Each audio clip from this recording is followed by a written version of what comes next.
Hi everyone, thanks for tuning in to Aqua Girl Talks. Today I'm going to be doing an overview on my 3-gallon heated and filtered beverage dispenser Betta tank.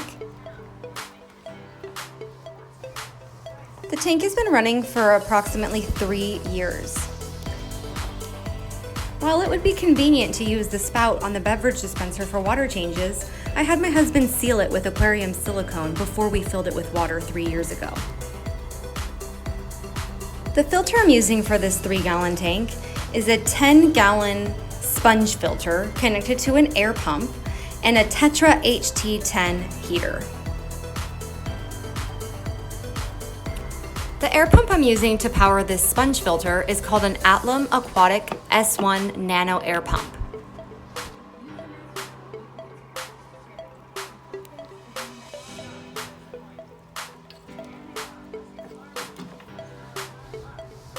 I also added a flow regulator so that I could control the power of the sponge filter bubbles in the tank for the Betta. Sometimes when it's running full speed, it runs really strong bubbles, and if the Betta swims by, it'll kind of blow it up to the surface. So I have it turned down to a reasonable flow rate. And those can be found at most fish stores, and including chain pet stores like Petco and PetSmart, and of course online, which I'll link in the description below. I've plugged in a light timer into my outlet strip underneath the tank. This tank is located at my salon, and I'm there usually 4 to 5 days a week. So when I'm not there, and when I am there, I have my lights on the timer, so they come on at 9 o'clock in the morning, and they turn off at 3 p.m. every day. The reason I chose to seal the spout on the beverage dispenser is so that there would be no way for it to malfunction and leak water out of the tank and drain it completely onto the floor. The light I chose to use on this tank, which I've been using the entire 3 years that the tank has been running, is from my local Bed Bath & Beyond home store here in Sacramento, California. I think it's just a 3-watt clip lamp.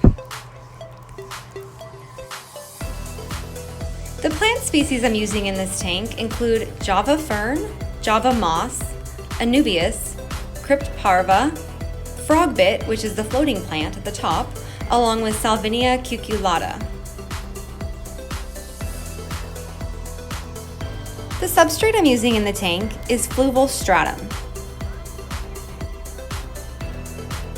I feed the Betta at the salon a few things, including live California blackworms as a main staple, bug bites by fluval occasionally, along with frozen brine and daphnia.